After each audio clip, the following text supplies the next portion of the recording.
Hello everyone, and welcome back to the Tent of Abraham. I'm Tamir Kreisman from Jerusalem, Israel, and we continue with Pirkei de Rabbi Eliezer.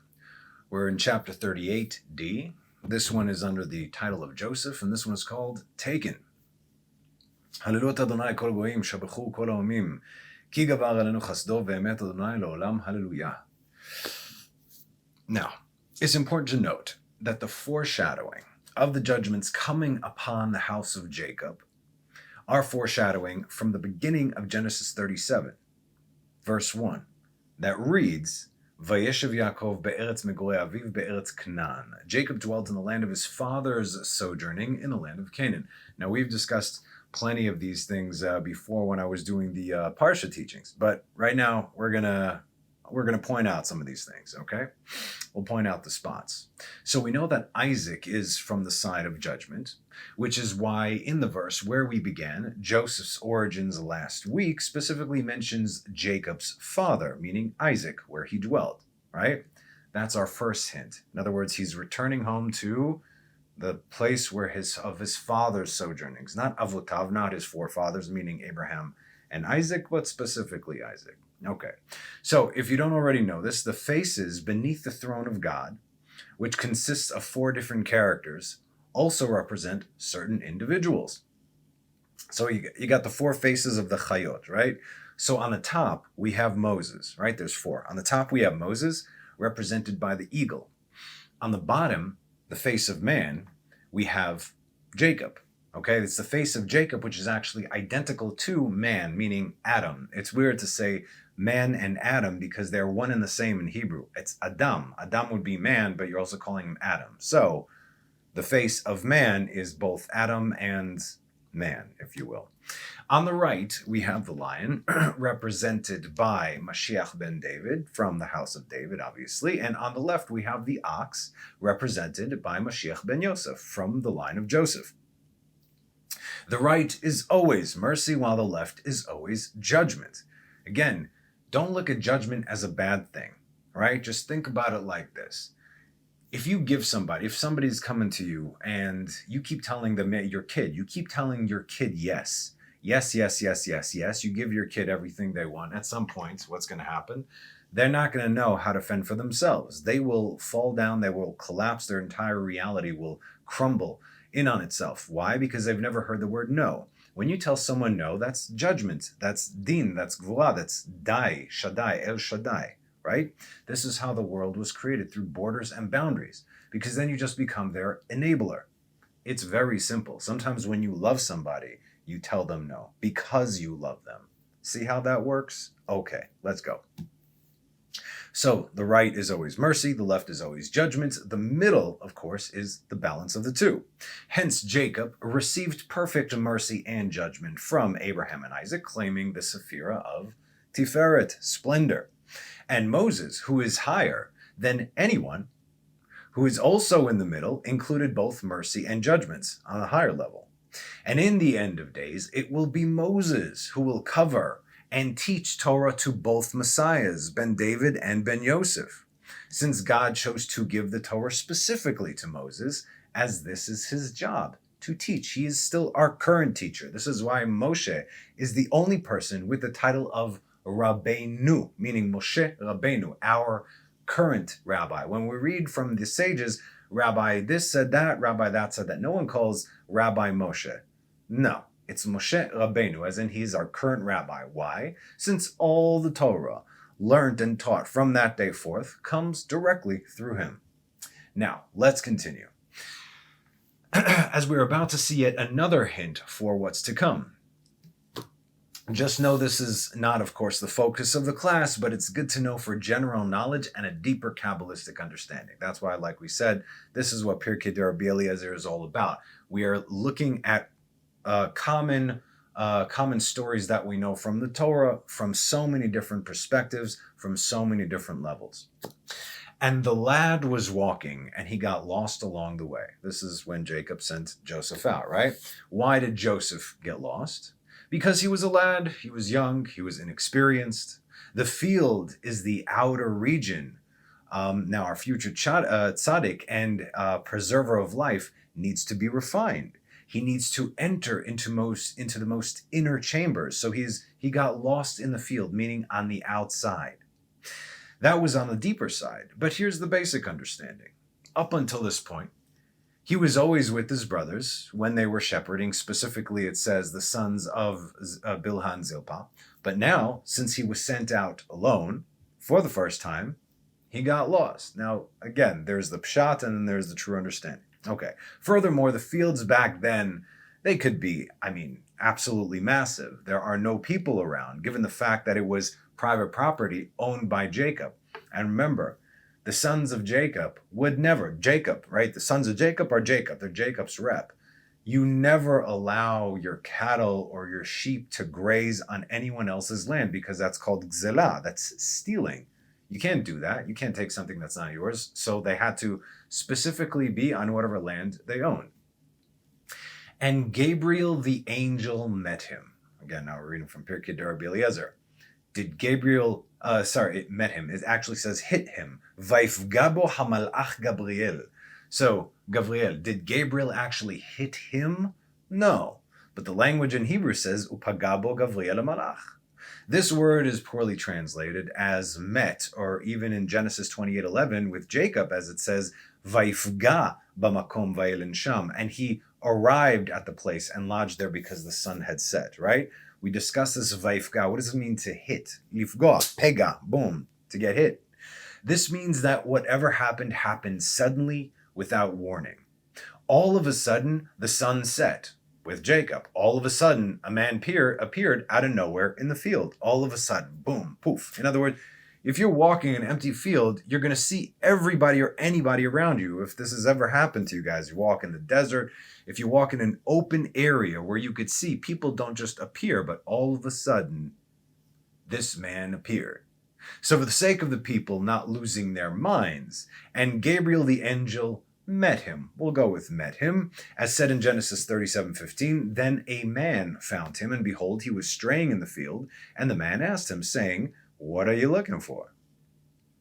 This also tells us that Joseph did not see the man in order to ask anything from him, but rather he is the one who appeared all of a sudden, as our sages say, and spoke first to Joseph, right? Because then Joseph said, hey, excuse me, have you seen 10 massive dudes here with about 6 million sheep and 100,000 sheepdogs?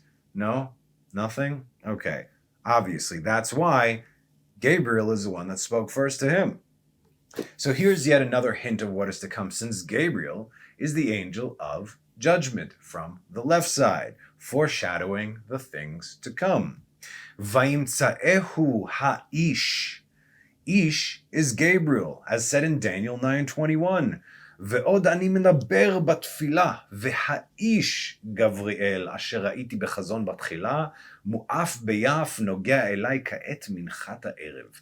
While I was still speaking in prayer, the man Gabriel, that ish Gabriel, whom I saw in the vision at first, approached me in swift flight about the time of the evening offering. This is also why our sages say that there is an opinion that the angel who wrestled with Jacob was Gabriel, since it says in Genesis 32:25, and Jacob was left alone, and a man wrestled with him. Vayivater Yaakov levado vayavek ish imo. But since it was an angel of mercy and not an angel of judgment, it was most likely Michael, according to that opinion. We had a class all about that, but the popular opinion that we understand from this, in fact, who did Jacob wrestle with? It was the angel of Esav, meaning the angel of death, very specifically, and we can actually see that from the Pshat, from the Torah, if we read it. Signs are all over the place over there. So Gabriel asked him, what would you ask for? Ma ta mevakesh? What do you want? And he said, I asked for my brothers, as said in Genesis 37:16. And he said, I am looking for my brothers. Tell me now, where are they pasturing? First of all, why would he know this, right? He knew something was up. Vayomer et achai anochi mevakesh. Hagida na li, eifo hem roim? Where are they pasturing? Now, I know the translations say, what are you looking for? But this is wrong. The Hebrew specifically says, what are you asking? Not what are you looking for? What are you asking? As in, oh, genie in a bottle. What can I do for you? What do you want? Or what would you like to ask for? What do you wish? What do you desire? And so on. There are two reasons this language is used. The first is in the sense of searching, as in, who are you searching for? And the second is in the sense of a request, as in, your wish is my command. So there were two levels that Gabriel gave Joseph at that point. This is where the angel hinted that he wanted to take him to his brothers, but Joseph only answered the first question by saying, where are my brothers? Not what do you wish? Our text continues and says, he, the angel, guided or led or escorted him to his brothers. Holicho, it says. Leholich is to escort, right? But it means all of the above. However, since Joseph only asked to know where they are and not be guided, Gabriel did not walk with him the remainder of the way, but rather transported him there in a flash. Poof. He was there and he was standing with him there from afar. That's it. That's all the time he spent with Joseph. But it gets even crazier, as look what Gabriel answers Joseph in Genesis 37:17. And the man said, they have traveled away from here, for I overheard them say, let us go to Dotan. So Joseph went after his brothers, and he found them in Dotan. Dotan, we already know that there's significance to this. This is fascinating, this thing, going through this again. Again, when I was reading Pirkei de Rabbi Eliezer, I was studying it for about a year before I started teaching it. I went through the whole thing, making notes and this and that. I didn't know I was going to teach about it, but I saw how fun it was and how deep it gets into everything. I'm like, people need to know this. You get such a beautiful picture of the Torah. Vayomer ha'ish nas'u mizeh ki shamati omrim nelecha dotana. Now, Dotan, is this a place? Sure. But a very specific place. Now, in the real, meaning it exists, but even more important, spiritually speaking. Remember, Gabriel now is already speaking to Joseph on two levels. One is in the physical and the other is on a higher spiritual plane. Joseph is only answering him right now. His first answer is only in the physical plane. His brothers, where were they actually? They were actually in Shechem, the city of judgment, the city of calamity. We know what happened there, right? Where their sister Dinah was kidnapped and raped, where Yoravam, the king who rejected God and his choice of David as king Messiah. Who is Yoravam? He was from the seed of Joseph. He was supposed to be Mashiach ben Joseph, but he rejected David. So guess what? Your seed is where Joseph is now going to get thrown in the pit. That's what's happening over here 1,000 years later.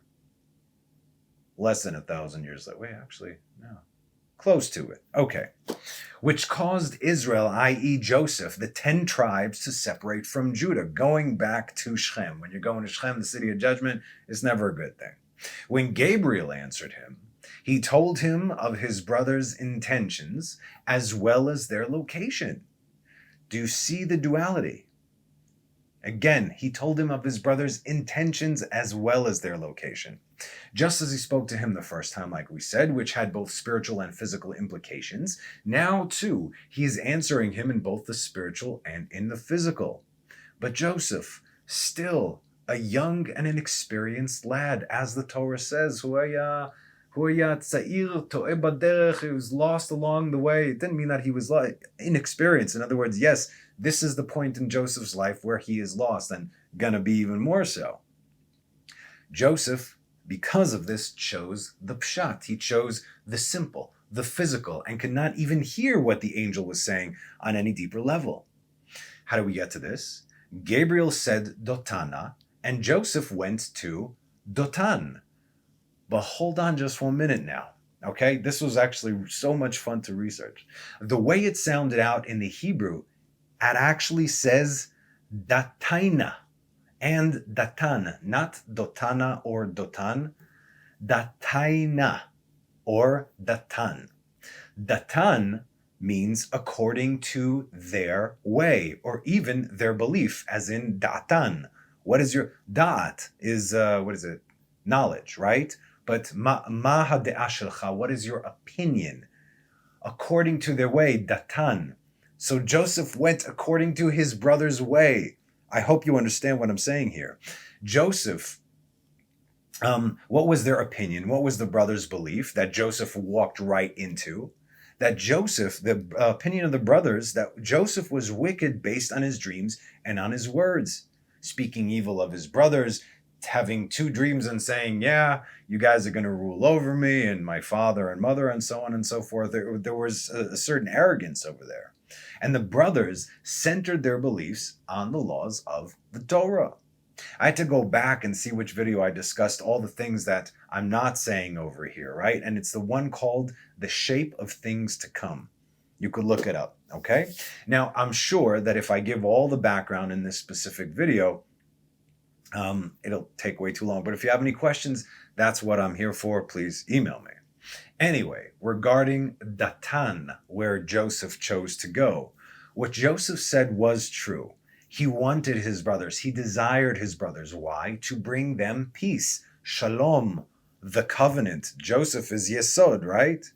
This, as we know, would happen because that was his true function. That was his tikkun. But this would only happen 22 years later when he was ready, as that was Joseph's tikkun in this world, to unify his brothers and to rule over idolatry, Egypt. So it will be in the future. That is what Mashiach ben Yosef does. He gathers all of Israel together. That's what Joseph does. And again, you will also see if you read the book of Jasher, Joseph was no punk, okay? He wasn't a doughboy. Later on in his life, he became a warrior king. All the nations that try to come and attack Egypt, Joseph took his brothers and somewhere in the back, the Egyptian army, and they completely decimated their enemies. For 40 years, Joseph was doing this. And this is also going to happen. Mashiach ben Yosef is a warrior Mashiach. He's going to defeat our enemies, very specifically Edom. Yosef is called the Satan for Edom. That's right, for Esav specifically. Anyway, we're off topic. Not really, but you know. This, as we know, would happen, like we said, 22 years later. His desire, right? But now Gabriel is telling him about his brothers, Nas'u mizeh. This is not translated because you'll miss it anyway, right? They distance themselves from this, from zeh. This is what Gabriel is telling him. He's giving him the answer. What is zeh? Zeh has the numerical value of 12, as in the 12 tribes, as in the unity that Joseph wished to bring. He said, your brothers have distanced themselves from that idea. In other words, from getting in one place, allowing you to now unite them. So what you want and what they want are completely different. Nas'u mizeh. They went away from that. You understand now where you're going? Angels don't give extra words. You have to listen very carefully, obviously, like it happens every day or, to anyone ever. He told him that his brothers have the opposite ideas of him at that moment, as he wished to bring them peace and they wished to do him harm. See that? He told him the answer. He told him what's going to happen. So Gabriel obliged Joseph's request and did not escort him, nor did Joseph hear his warning. In other words, he transported him there, and then he sent him on his way to go to his brothers. And he brought him to his brothers, as said in Genesis 37:18. And they saw him from afar. Poof, they saw him from afar. And when he had not yet drawn near to them, they plotted against him to put him to death. ויראו אותו מרחוק ובטרם יקרב עליהם ויתנכלו אותו לעמיתו. The way they originally wanted to kill him was to sick the dogs on him. What dogs? Like we said, they were shepherds after all, and Jacob had tens, if not hundreds of thousands, possibly even millions of sheep, okay, and cattle, everything. But we're just talking about the sheep right now. And so they had hundreds, if not thousands, of sheepdogs to help them with this task. I don't know if they were any kind of particular sheepdog, but dogs, okay? The reason they chose this method was because a person who speaks Lashon Hara, evil speech, gets thrown to the dogs. The Torah says that Joseph spoke evil of his brothers. The Torah is not lying, God forbid. That is what he did, which means he did this. And the brothers did not misinterpret this. They were right. However, so they wanted to sick the dogs on Joseph. They wouldn't budge because Gabriel was in the vicinity. invisible to all, including Joseph, but the dogs knew. In other words, the dogs did start charging, and it did scare Joseph, but the dogs didn't actually tear him to pieces. You see, they couldn't, because still he was protected. Things had to unfold, obviously. As Joseph got closer to them, they were going to grab him and kill him themselves. Reuben said, "Do not spill blood, but rather throw him in the pit, which is in the wilderness, and he will die there." As said in Genesis 37:22, and Reuben said to them, "Do not shed blood, cast him into this pit, which is in the desert, but do not lay a hand upon him, in order to save him from their hands, to return him to his father." In other words, Reuben saw, if he stood up to them right there with with the single mind that they were in, they would probably kill Reuben too. So he said, "Hey, I got a better idea. Let's keep our hands totally clean." And the dude fell in the pit, accidentally dropped in there, and then who's gonna testify afterwards, right? But then obviously, like it says, but really he wanted to come and get him out afterwards. Just so we're clear, there is no difference according to halacha if you kill a person with your own hands or if you throw them in the pit, letting them die slow. There's no difference. But this way, they could still say, we did not do this. Okay, so why did he do this? We know obviously because he wanted to save Joseph. It's written in the verse. But his method was very smart, as he tried to delay the killing. Hopefully they would maybe even cool down and not be so bloodthirsty. This was also the same reasoning that Aaron had, why he actually, with the golden calf and everything. He realized through Ruach HaKodesh, I'm supposed to be the high priest. The high priest does the atonement ceremonies for Israel. If there's no high priest, there's no atonement. Them building a golden calf, them desiring to build a golden calf right now, they're lost. So tomorrow he built an altar to stop it from actually growing, and that actually is what stopped it. He built an altar, says this is an altar for God. Tomorrow we're going to do this, to delay it, right? And in fact, it did work in a sense. Okay, up till a certain point, of course. So again, sometimes let cooler heads prevail. That's always a good tactic, even for ourselves, okay? Count till 10, leave the room, walk around, drink some water. Oh, I think I mentioned this before. When you drink water, what is water? Water is the opposite of fire. When we are getting angry, we are on the side of fire. We're on the side of judgment. Drink water. Say the blessing, obviously. Shakonia bidvoro. You drink the water, and it actually spiritually helps. Obviously, again, you need to say the blessing. But now you're putting water to douse out the fire. Try this method. Seriously, it works. Okay. All right. So, So now we also need to make something else clear over here. In the Ten Commandments, it does not say, "Thou shalt not kill." I know that's usually, thou shalt not kill. It's usually the thing that comes out first, but that is not what it says. It doesn't say, "Lo taharog." It says, "Thou shalt not murder." Lo tirtzach. What? God doesn't sanction killings? Of course he does. Part of our condition to dwell in the land of Israel is to kill the idolatrous nations, not murder, to kill them, right? But the prohibition is the shedding of innocent blood. God says plenty of time, this person did this, and you're going to kill him. That person did that, and you're going to kill him. You shall purify the land from all their impurities and all their idolatry, and you will kill them all. Kill them, not murder them, because these are sanctioned, right? This is even according to the Torah. While they were convinced, the brothers, that he was guilty, at the end of the day, he still was their brother. Another reason they believed Joseph was from the side of evil was because they knew that, they said, okay, so our grandfather Abraham is Abraham. Don't mess with Abraham, right? The last people that did mess with Abraham ended up in the ground. Anyway, so Abraham, still the great tzaddik that he was, the reason for creating the world, right? Behibaram be'Avraham, Genesis 2:4. The reason, even although Abraham was that big, he still bore Ishmael. In other words, from a total tzaddik, you still had some filth that needed to come out. And from Isaac, Father, bind me, slit my throat, for God's sake, hurry, let's do this, that it should be a kosher shechting.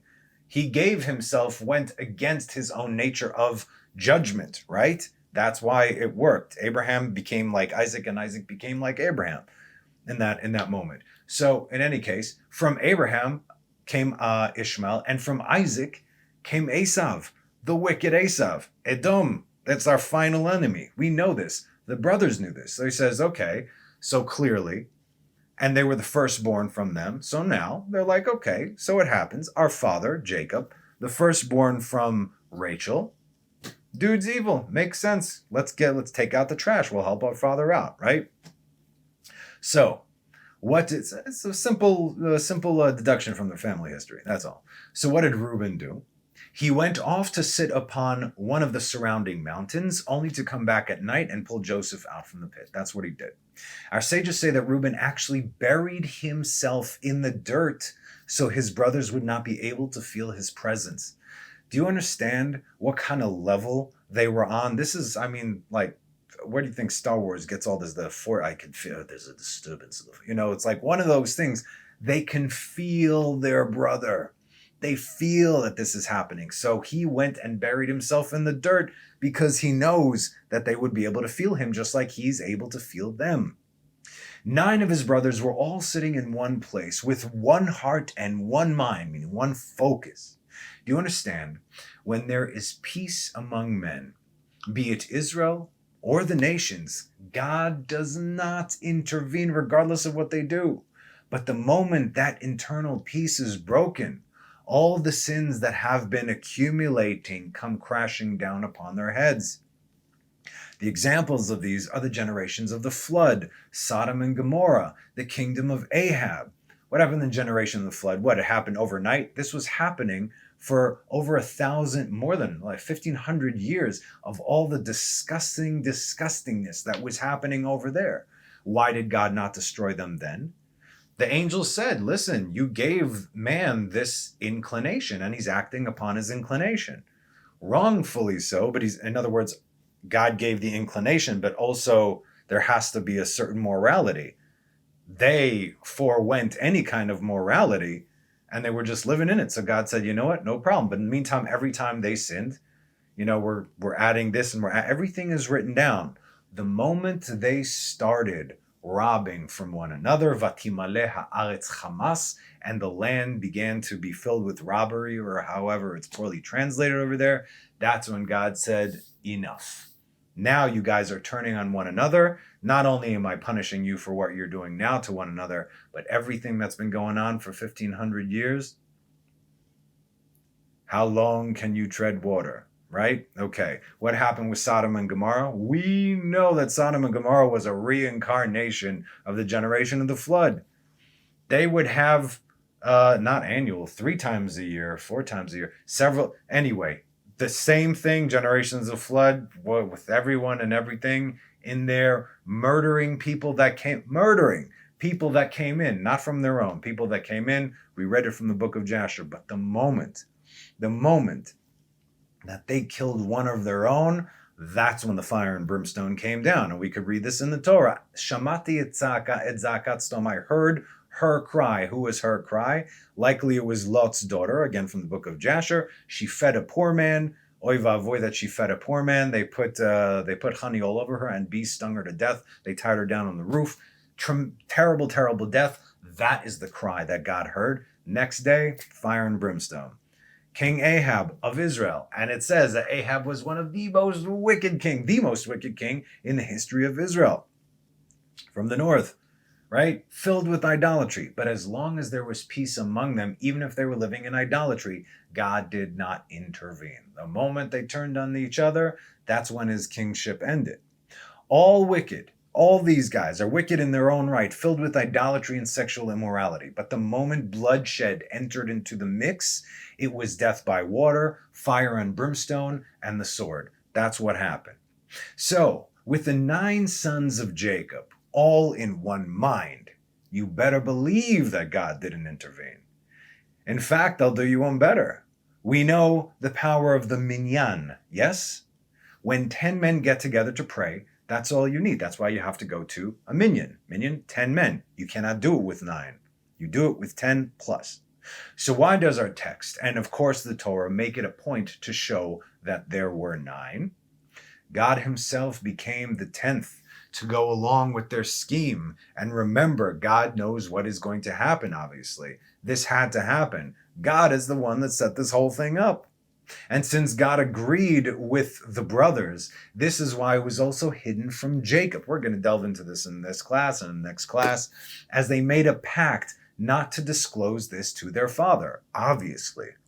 Ruach HaKodesh was removed from Jacob specifically for this plan to take place. Our commentators even bring the verse in 2 Chronicles 30:12 to show us his involvement in the unity of the sons. The hand of God was also upon Judah to give them one accord to perform the command of the king and the officers concerning the word of the Lord.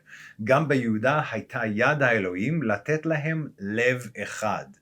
To give them one heart. This whole thing was inspired by God. When it says one accord, the Hebrew says lev echad. That's one heart, like we said.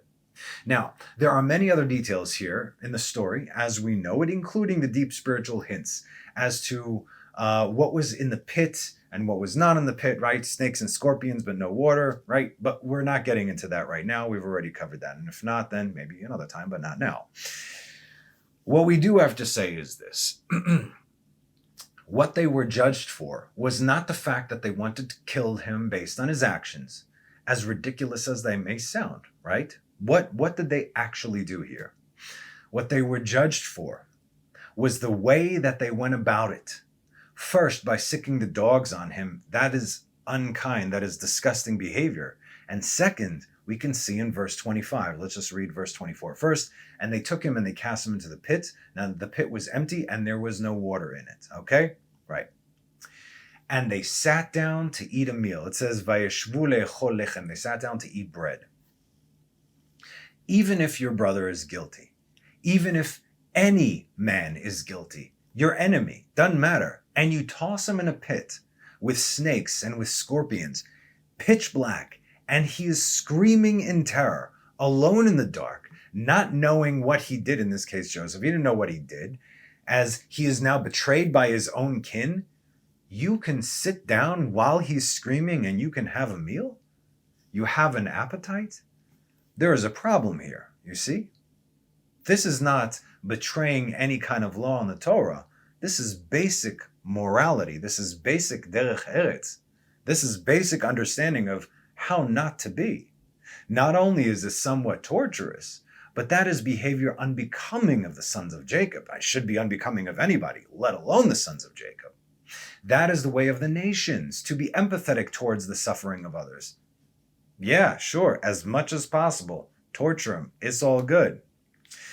Again, just look at the history of the world. Look at all the nations and what they did. And hey, we're the ones so far that lived to tell about it. We still got survivors. That is the way of the nations, okay? So God would not allow the angels to sing when the Egyptians drowned, although they tried to destroy Israel, right? That's why Moses sang. The angels wanted, hey, we're destroying. You killed all the enemies of that wanted to kill your children. God's like, no, I created them. They're still people. I had to kill them because they were in the wrong. You see, we are commanded to never be happy with the downfall of our enemies, even though it has to happen. When they went into war, they were never bloodthirsty. Like we said, they were complete tzaddikim, especially in the wilderness. When they went into war, these weren't soldiers. These were not warriors. These were rabbis. These were dudes who learned Torah all day. That's why they won every war without a single one of them dying. Because not by might nor by power, right? But by my spirit, says the Lord of hosts. As we are commanded to never be happy at the downfall of our enemies, this is a matter of derech eretz. Like we said, this is how we move. This is even before the Torah. And in this instance, they had no derech eretz. And then Ishmaelites came upon them and they said, let us sell him to the Ishmaelites. As said in Genesis 37:27, come, let us sell him to the Ishmaelites, but our hands shall not be upon him, for he is our brother, our flesh, and his brothers hearkened. Right? Okay. This is then Judah, he said this. Judah was already having second thoughts. He's like, no, we can't do this. That's already like, well, I wouldn't even say the beginning of his redemption, because then it says, Vayered me'etechav, Vayered Yehuda me'etechav. That's a whole nother story. Wow. I taught that on the group. Anyway, another time. Okay, sorry. If you're reading a back and forth between the Ishmaelites and the Midianites, which you will actually see in the verses, the Ramban, the Nachmanides, and the Ravad said that they are actually one and the same. In fact, we know that Midian was one of the sons of Abraham from Keturah. Who is Keturah? Keturah is Hagar, the mother of Ishmael. So technically, they share both parents. Ishmael is the son of Abraham and Hagar, and Midian, as in later on Jethro the Midianite. Midian, you could see then, and Abraham had sons from Keturah. Midian is one of the sons. They shared the same mother and father, Abraham and Hagar. However, if we read from the book of Jasher, we will see that the Midianites then sold Joseph to the Ishmaelites. It does say this also in Genesis 37:28. The Midianite men, merchants, passed by, and they pulled and lifted Joseph from the pit, and they sold Joseph to the Ishmaelites for 20 pieces of silver, and they brought Joseph to Egypt. Okay, so first it was the Ishmaelites, then it was the Midianites. But let's read from Jasher, okay, and let's see what's going on over here. Because, again, when I give you a lot from the book of Jasher, it's another perspective of what's happening simultaneously to what we're learning about from the perspective of Pirkei de Rabbi Eliezer. All right, so I like this way we are very well-rounded. So we're going to be learning what's going on over here, but now here's what's happening with Joseph on his descent to Egypt when he was taken. And they went and they sat on the opposite side, but the distance of a bow shot, and they sat there to eat bread. This is his brothers.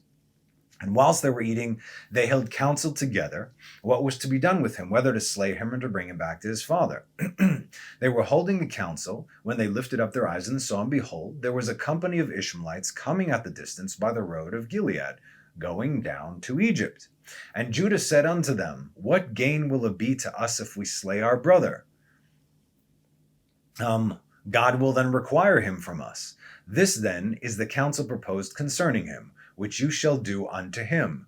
Behold, this company of Ishmaelites going down to Egypt. Now, we understand Judah was the strongest. Judah was the natural leader of the group. Nobody dared, get into a conflict with Judah. And it's a good thing that it was not Shimon, because Shimon was actually the instigator. He was, again, we know the problems from Shimon from this time all the way through the wilderness. Not good stuff happened. Redemption, absolutely. Like we said, Rabbi Shimon Bar Yochai was a reincarnation of Shimon to do a tikkun for who he was. And the Rashbi brought us the road to a merciful redemption. So Shimon did do a very big comeback in the latter years, which was 2,000 years ago. Okay, now therefore, come let us dispose of him to them, and let not our hands be upon him, and they will lead him along with them, and he will be lost among the people on the land, and we will not put him to death with our own hands. And the proposal pleased his brethren, and they did according to the word of Judah. And whilst they were discoursing about this matter, and before the company of Ishmaelites had come upon them, 7 trading men of Midian passed by them. As they passed, they were thirsty, and they lifted up their eyes, and they saw the pit in which Joseph was immured. And they looked, and behold, every species of bird was upon him. And these Midianites ran to the pit to drink water, for they thought that it contained water, meaning the birds were around there, right? And the Midianites ran to the pit to drink water, for they thought that it contained water. And on coming before the pit, they heard the voice of Joseph crying and weeping in the pit. And they looked down into the pit, and they saw, and behold, there was a youth of comely appearance and well favored. And they called unto him and said, who are you? And who brought you over here? And who placed you in this pit, in the wilderness? And they all assisted to raise up Joseph, and they drew him out, and brought him up from the pit, and took him, and went away on their journey, and passed by his brethren. In other words, as the Ishmaelites were coming, the Midianites took him from the pit, and they passed by, right? They passed by where the brethren were sitting. And these said unto them, why do you think this is, to take our servant from us? The brothers are saying to the Midianites, why do you think to take our servant from us to go away? Surely we placed this youth in the pit because he rebelled against us. And you come and you bring him up and lead him away. Now then, give us back our servant. And the Midianites answered and said unto the sons of Jacob, is this your servant, or does this man attend you? Peradventure, you are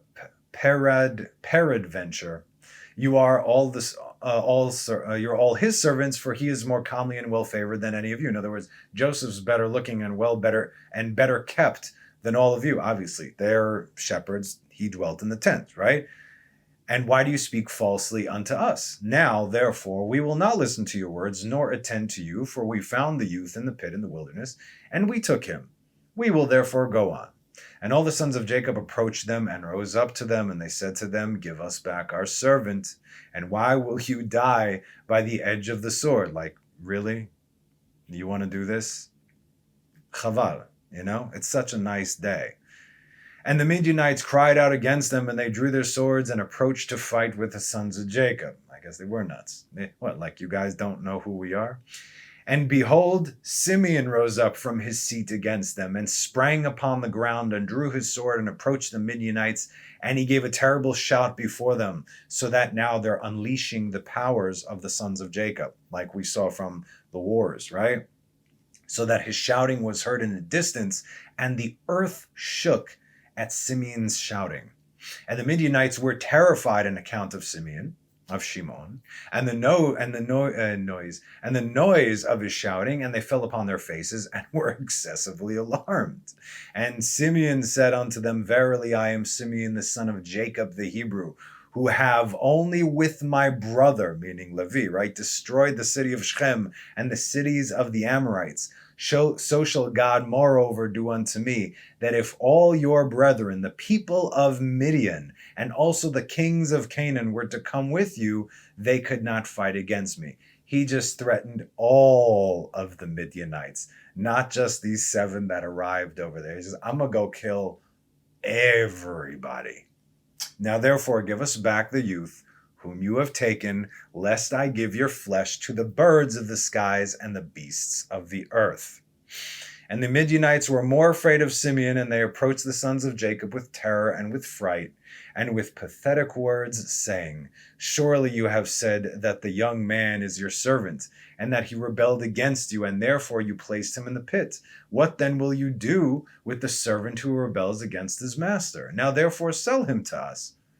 He's a good-looking kid. We could, I don't know. Now therefore sell him to us, and we will give you all that you require for him. And the Lord was pleased to do this in order that the sons of Jacob should not slay their brother. God is orchestrating everything. And the Midianites saw that Joseph was of comely appearance and well-favored. They desired him in their hearts and were urgent to purchase him from his brethren. And the sons of Jacob hearkened to the Midianites, and they sold their brother Joseph to them for 20 pieces of silver. And Reuben their brother was not there with them. And the Midianites took Joseph and continued their journey to Gilead. Then they were going along the road, and the Midianites repented of what they had done in having purchased the young man. And one said to another, what is this thing that we have done in taking this youth from the Hebrews, who is of comely appearance and well-favored? Perhaps this youth is stolen from the land of the Hebrews, and why then have we done this thing? Joseph's aura, if you will, started messing with them. And if he should be sought for and found in our hands, we shall die through him. Now surely hardy and powerful men have sold him to us, right? They understood then who they were talking to. The strength of one whom you saw this day, just one guy who let out a shout and the earth shook. And Shimon, by the way, Shimon and Levi were from the smaller ones, physically smaller ones. We could see this because at the end, when Joseph presents his brothers to Pharaoh, he gave them the 5 smaller ones, Reuben, Shimon, and Levi. Shimon and Levi, the 2 they were the little ones, just so you understand. Judah was massive. Different story.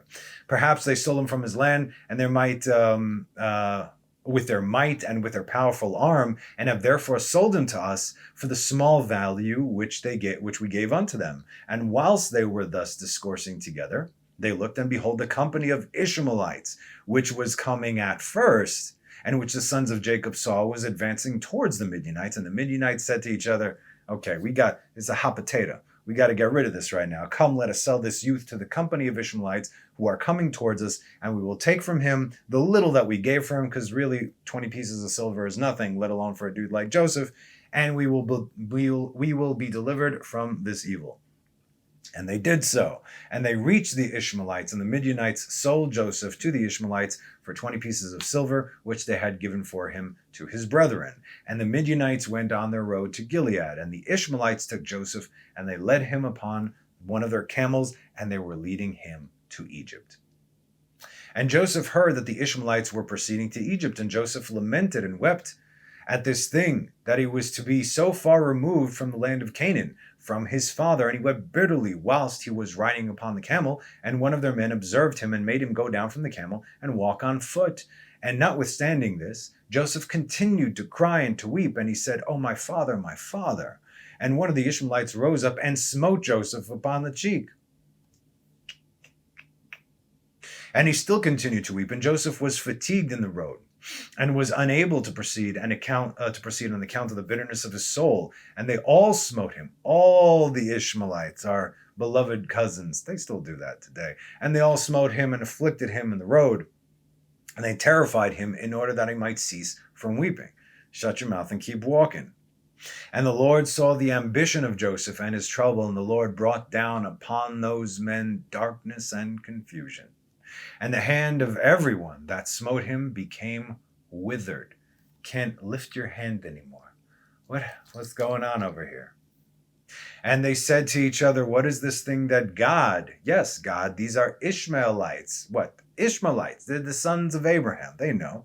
And what is this thing that God has done to us on the road? And they knew that this befell them on account of Joseph, obviously. And the men proceeded on the road, and they passed along the road to Ephrat, where Rachel was buried. You understand now? We discussed this a few weeks ago. I don't remember how long, 3-4 weeks ago. Rachel was buried on the road specifically for all those along the way, specifically her firstborn son Joseph. And Joseph reached his mother's grave. And Joseph hastened and ran to his mother's grave and fell upon the grave and wept.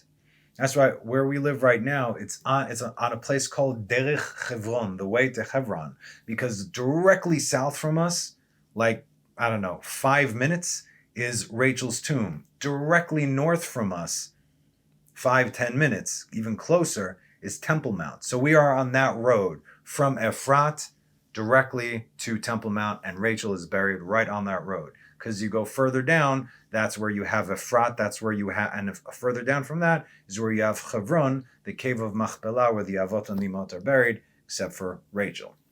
And Joseph cried aloud upon his mother's grave, and he said, "Oh, my mother, oh, who didst give me birth, awake now and rise and see thy son, how he has been sold for a slave, and no one to pity him.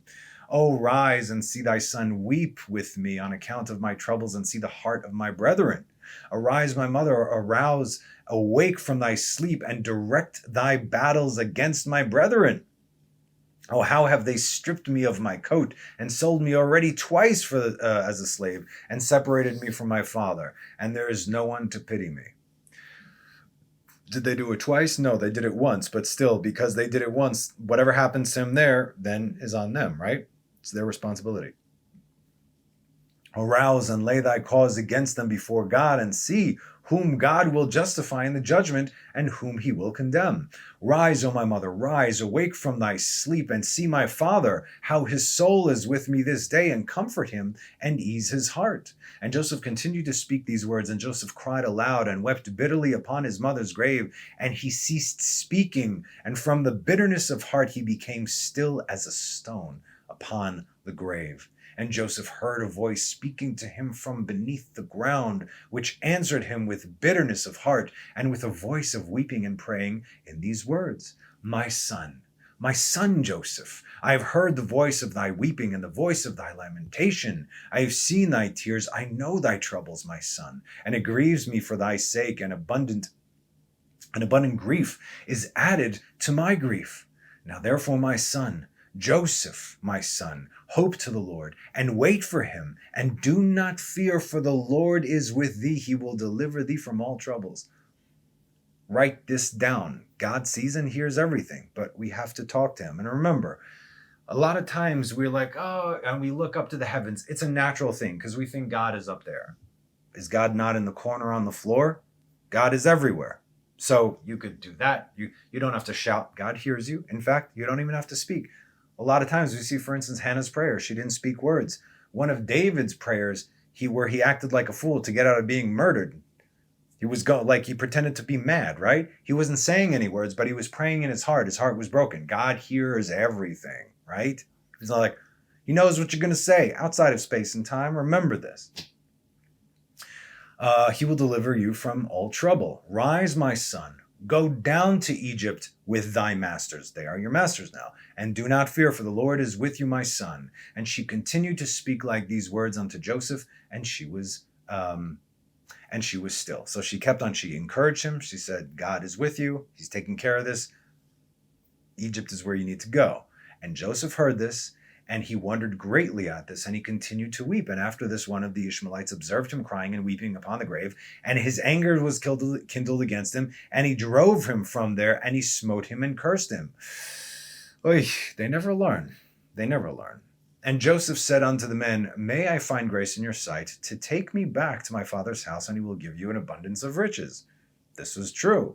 And they answered him, saying, Art thou not a slave? And where is thy father? And if thou hadst a father, thou wouldst not already twice have been sold for a slave for so little value? 20 pieces of silver. And their anger was still roused against him. And they continued to smite him and to chastise him. And Joseph wept bitterly. And the Lord saw Joseph's affliction. Like, okay, enough. And the Lord again smote these men and chastised them. And the Lord caused darkness to envelop them upon the earth.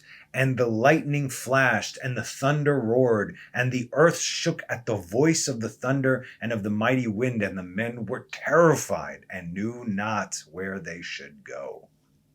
And the beasts and camels stood still, and they led them, but they would not go. They smote them, and they crouched upon the ground. And the men said to one another, What is this that God has done to us? What are our transgressions, and what are our sins that this thing has befallen us? Not too bright, though. And one of them answered and said unto them, Perhaps on account of the sin of the affliction of this slave. You think? The affliction of this slave, that this thing is happening this day to us now. Therefore implore him strongly to forgive us. And then we shall know on whose account this evil befalleth us. And if God shall have compassion over us, then we shall know that this cometh to us on account of the sin of afflicting this slave. Okay. One not so foolish within the group. And the men did so, and they supplicated Joseph and pressed him to forgive them. And they said, We have sinned to the Lord and to thee. Oh, now they're smart. We have sinned first to the Lord and to thee. This is what Israel said when they asked for forgiveness from Moses. Moses like, and they came and they said, this is when the serpents came out, right? Moses made the bronze serpent. We have sinned to God and to you. Now you're getting it. Okay, good. So we have sinned to the Lord and to thee. Now therefore, what is this word? Vouchsafe. Okay. Vouchsafe to request of thy God that he shall put away his death from among us, for we have sinned to him. And Joseph did according to their words, and the Lord hearkened to Joseph, and the Lord put away the plague which he had inflicted upon them on account of Joseph. And the beasts rose up from the ground, and they conducted them, and they went on. The raging of the storm abated, and the earth became tranquilized, and the men proceeded on their journey to go down to Egypt. And the men knew that this evil had befallen them on account of Joseph. And they said to each other, Behold, we know that it was once account of this affliction that the evil befell us. Now therefore, why shall we bring this death upon our souls? Let us hold counsel what to do with the slave. Okay, he's dangerous. We cannot mistreat him right now. And one answered and said, Surely he told us to bring him back to his father. Now therefore, come, let us bring him back to that place that where he will tell us, and take from his family the price that we gave for him, and we will then go. In other words, okay, we'll give him to his father for 20 pieces of silver, and that's it, right? Okay. And one answered again and said, Behold, this counsel is very good, but we cannot do so, for the way is very far from us, and we cannot go out of the road. In other words, they were probably closer to there than they were to where Jacob was, although not necessarily. But you also have to understand, because they were in Hebron, right? Or on the way to Hebron. Jacob was living in Hebron at the time. Then that's where his sons went up to Shechem. So what's going on over here? The territories, the land of Egypt, stretched all the way already into the land of Canaan. We know this because we've taught about this. In other words, it went all the way almost up until Shechem. And one more answered and said unto them, This is the counsel to be adopted. We will not swerve from it.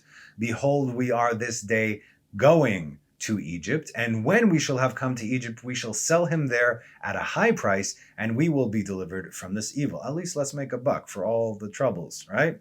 And this is the thing that pleased the men, and they did so, and they continued their journey to Egypt with Joseph. So up until here is from Jasher. And we conclude with the verse from our text, from Pirkei Rabbi Eliezer.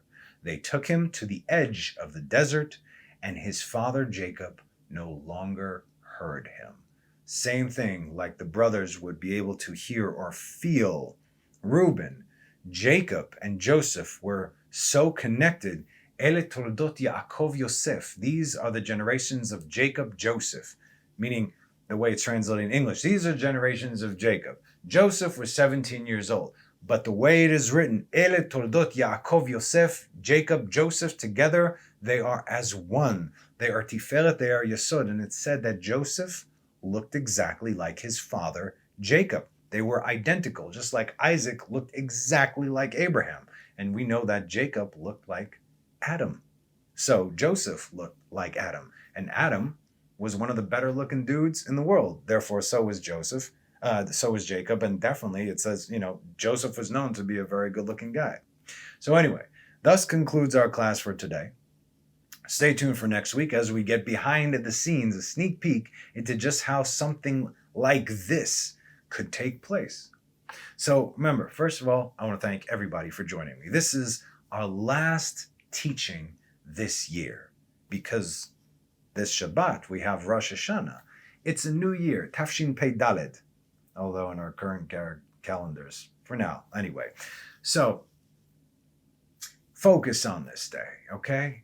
Let everything out. Empty the tank. Make this one count. So I'm going to say have a wonderful rest of the week. Have a Shana Tova Metuka. This is our chance, people. Don't let this day pass us by. All right? You guys have a Shabbat Shalom. And God willing, I'll see y'all next year. Bye-bye.